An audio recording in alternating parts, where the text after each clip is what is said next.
Привет! Ну что, iPhone SE 2020. Вот уж реальный телефон, который ты или полюбишь, или возненавидишь. Равнодушных не останется. Сегодня не будет какого-то хейта или там облизывания, просто трезвый обзор. Чтобы понять вообще, зачем Apple, компанию, у которой все ее продукты стоят дорого, выпускать как бы бюджетный смартфон, нужно немного откатиться назад по времени.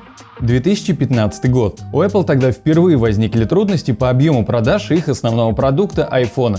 И так как в отличие от всяких Samsung, у Apple были представлены только флагманы, ей потребовалось расширить модельный ряд в разных ценовых диапазонах. Именно тогда появились рефреши, восстановленные телефоны в другой упаковке и по более низкой цене. И уже в 2016 году был выпущен первый SE. Концепцию модели SE мы все прекрасно знаем. Максимально упрощенный телефон с небольшой диагональю экрана на базе одной из предыдущих моделей, но на современном процессоре. Все это позволяет Apple не тратить много на разработку и в том числе из-за этого снизить конечную стоимость продукта. Поэтому, когда берешь iPhone SE 2020 в руки, естественно угадываются очертания. Это iPhone 8, у которого просто логотипчик переместили по центру. Вот обычно покупаешь себе новый телефон, там, допустим, Galaxy A51 за 15-20 тысяч рублей, и первые 3 минуты ты его все равно крутишь в руках, потому что что-то новенькое.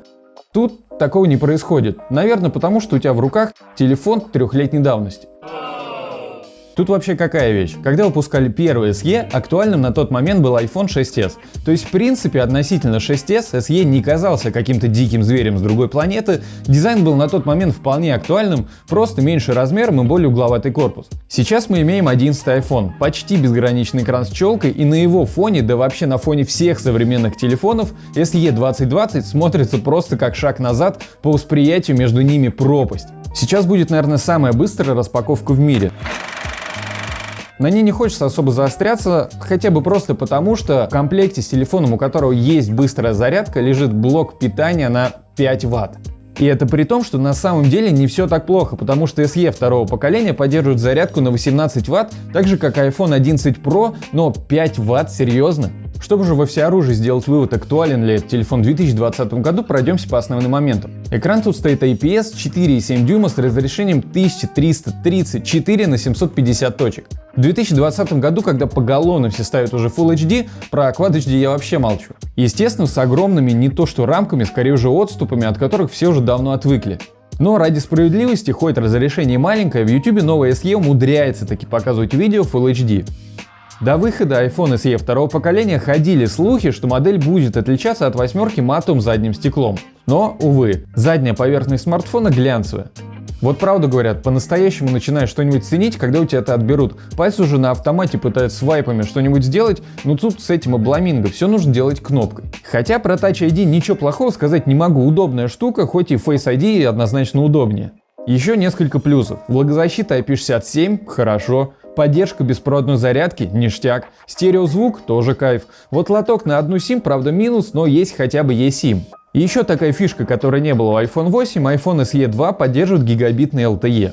Небольшая диагональ экрана и низкое разрешение в принципе не требуют особой производительности от процессора, и Apple тоже могли тут сэкономить, но не стали. Сюда поставили A13 Bionic, такой же, как и в iPhone 11 Pro, и это, наверное, вообще самое большое преимущество этого телефона. С таким экраном этого процессора хватит реально с запасом года на 3, но в синтетике цифры получаются чуть меньше. iPhone 11 Pro на холодную показывает 527 тысяч в Antutu, SE 2020 470 тысяч, что в общем-то все равно достойно. Конкретно здесь это объясняется тем, что хоть и процессор тот же стоит, частоту у него немного понизили. А вот аккумулятор 1700 мАч. Apple, конечно, всегда ставит супер маленький аккумулятор, но вот оптимизацию у них надо признать на уровне. Из-за чего, к примеру, iPhone 11 Pro с батарейкой 3046 мАч живет дольше, чем Galaxy S20 с батарейкой в 4000 махов. На деле получилось так, что 1 час воспроизведения видео через Wi-Fi в ютубчике на максимальной яркости съел 22%. На самом деле это много, потому что такой средний результат по больнице это 15%. Модуль из одной камеры на 12 мегапикселей сейчас тоже уже воспринимается как архаизм. Как-то привычно видеть уже 3-4 камеры, но не здесь. За счет A13 Bionic Apple обещает даже просто с одним модулем размывать фон у портретов. Да и вообще приемлемые фотографии на уровне iPhone 11 Pro. И днем разницы на самом деле практически нет. Бывает на SE иногда чуть хуже детализация, но в основном очень-очень близко к iPhone 11 Pro. Портреты получается обрабатывать не так хорошо, тут видны конкретные артефакты по краям. На 11 iPhone их меньше, но тут вообще можно заметить, как 11 iPhone кроме фона немного замыливает еще и контуры человека, SE так не делает.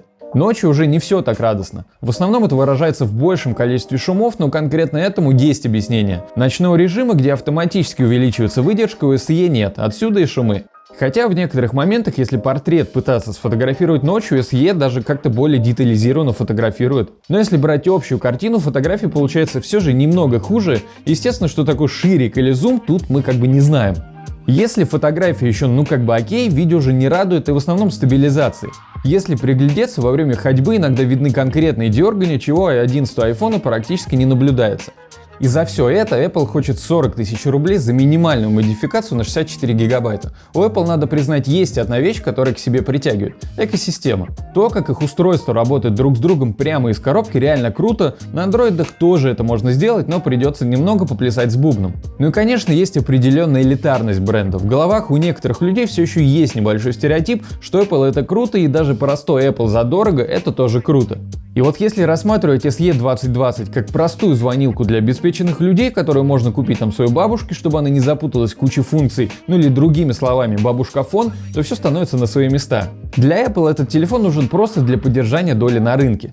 И теперь представьте, если Samsung или Huawei за 40 тысяч рублей выпустит телефон с таким разрешением экрана, с огромными отступами, аккумулятором размером с мой мизинец и одной камерой. Да их с говном смешают по всем параметрам, это будет просто провальный телефон. И вот на мой взгляд, с точки зрения совокупности технологий и цены, SE 2020 получился именно таким, провальным. Разумный ценник за него был бы 1020-25. Хотя опять же, если рассматривать как простой бабушкафон для людей с достатком, то вполне может быть. Давай так, устроим народное голосование. Ставь лайк, если считаешь, что SE второго поколения получился несколько переоцененным телефоном, ну и как минимум цена при таких характеристиках должна быть значительно ниже. Ну и ставь дизлайк, если ты не согласен, и SE 2 это прям топчик. Мы уже устраивали голосование, ставь лайк, если ты понимаешь, о чем я. Прошлый вариант показал соотношение 70/30.